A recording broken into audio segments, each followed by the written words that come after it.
Putin e Biden vão iniciar uma nova guerra mundial? O que está em jogo com a invasão da Rússia na Ucrânia? Esse vai ser o tema de hoje no nosso Café com Bolos. E aí, tem tempo para um cafezinho?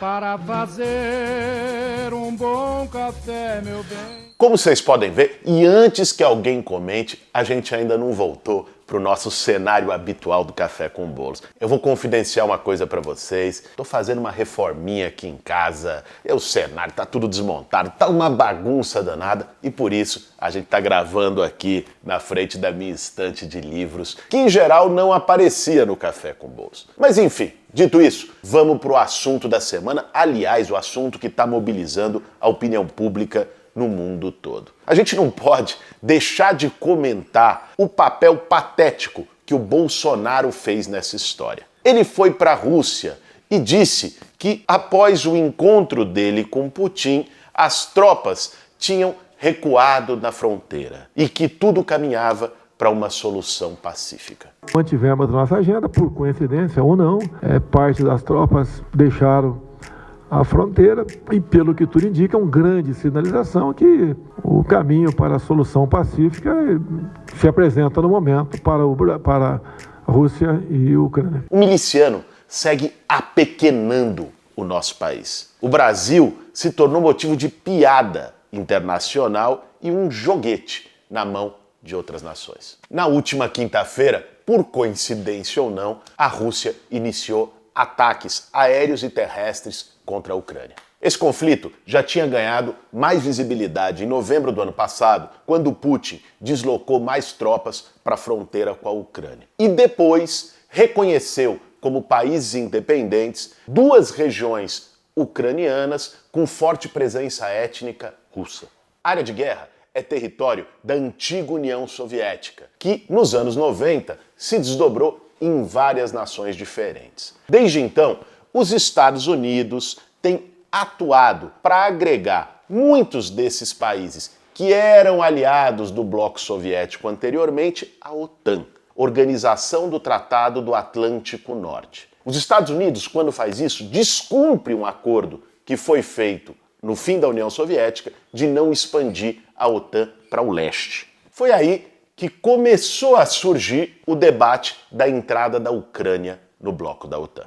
Nos últimos 15 anos, muita coisa já aconteceu por ali. Em 2008, a Rússia anexou a Geórgia. E em 2014, a Crimeia, que no caso também era antes território ucraniano. Putin afirma que com a ação ele quer proteger russos étnicos no leste da Ucrânia do extermínio e do avanço de neonazistas. Em conflitos como esse, as justificativas oficiais sempre têm que ser vistas com muita ressalva. Mas é um fato que desde 2014, grupos nazistas têm se fortalecido na Ucrânia, com destaque para o movimento Azov, uma organização paramilitar acusada de saques, estupros, torturas e limpeza étnica. Mas esse jogo não é apenas uma disputa entre Rússia e Ucrânia. Passa pela influência geopolítica de potências como os Estados Unidos, a China e dos países da União Europeia, cada qual também com seus interesses econômicos. Vejam esse gráfico, por exemplo. Só em 2021, a Alemanha e a Itália receberam quase 80 bilhões de metros cúbicos de gás da Rússia. Esse gás, obviamente, é importante para alimentar a economia delas e também a economia russa. Por isso, uma das principais sanções econômicas que os Estados Unidos estão tentando impor à Rússia agora é impedir o início de funcionamento de um novo gasoduto, o Nord Stream 2, com valor estimado em 11 bilhões de dólares. Mas o centro do conflito é mesmo a OTAN. Particularmente a iniciativa dos Estados Unidos, desde os anos 90, de expandir o seu acordo militar para o leste, chegando cada vez mais perto da fronteira com a Rússia. Esse é o maior pano de fundo dos conflitos naquela região, o que é inclusive reconhecido por analistas e políticos norte-americanos. Veja o que diz Bill Perry, que foi secretário da Defesa de Clinton, numa fala em 2016. Nos últimos anos, a maior parte da culpa pode ser apontada para ações que Putin tomou. Mas, nos primeiros anos, devo dizer que os Estados Unidos merecem grande parte da culpa. Nossa primeira ação que realmente nos colocou em uma má direção foi quando a OTAN começou a se expandir, trazendo nações da Europa Oriental, algumas delas fazendo fronteira com a Rússia. Naquela época, estávamos trabalhando estreitamente com a Rússia, mas eles se sentiam muitos desconfortáveis em ter a OTAN logo na fronteira e fizeram um forte apelo para que não avançássemos com isso.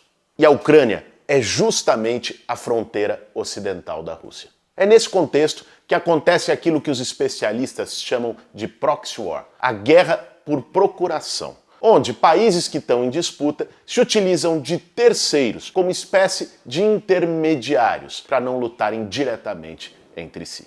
Agora, com o ataque de Putin nessa semana, esse jogo, que já vem de longa data, pode tomar caminhos e direções imprevisíveis. O mais importante é a gente não cair nesse jogo fácil de que há mocinhos e heróis nessa história. Nem Putin é o cavaleiro da luta contra o nazismo, nem Biden está preocupado de verdade com a soberania e a democracia na Ucrânia. Quando os Estados Unidos interferem e atacam países como fizeram no Iraque e no Afeganistão, nós somos os primeiros a denunciar e defender a soberania nacional. O mesmo deve ser feito agora em relação à invasão russa na Ucrânia. A autodeterminação dos povos é um princípio fundamental que precisa ser respeitado. No fundo, como bem apontou o professor Reginaldo Nasser, o mundo ainda está preso a uma visão que dirige a atuação dos Estados Unidos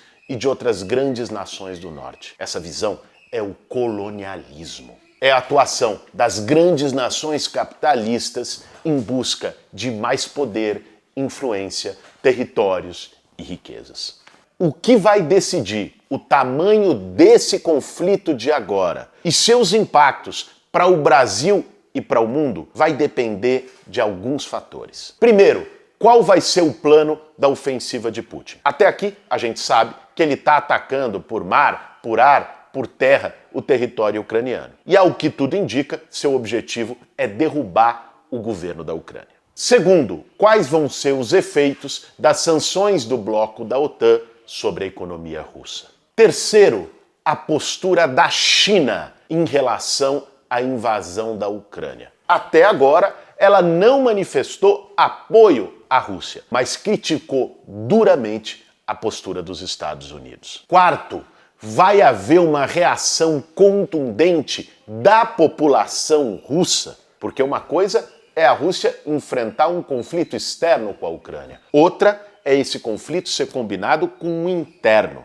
E até aqui já foram presas mais de 1.000 pessoas em manifestações. Quinto e mais importante ponto, os Estados Unidos e a OTAN vão atuar militarmente nesse conflito ou não? É disso, essencialmente, que vai depender o desdobramento da guerra entre Rússia e Ucrânia em nível internacional. Cada uma dessas partes do tabuleiro ainda vai se mexer nos próximos dias. O Brasil, nesse caso, podia cumprir um papel importante. Não de tomar parte do conflito, obviamente, mas de condenar com veemência a invasão russa na Ucrânia e qualquer tipo de violação à soberania e autodeterminação dos povos, que ataque e viole direitos humanos. Mas do governo Bolsonaro não se pode esperar nada a não ser vergonha internacional. Do ponto de vista econômico mais imediato para o nosso país, o aumento do preço do petróleo, que fez com que o barril chegasse ao maior valor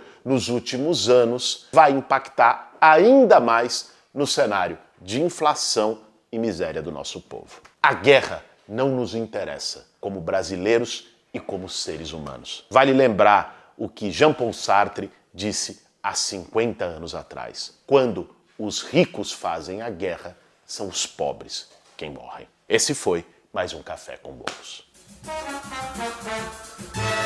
Para fazer um bom café, meu bem.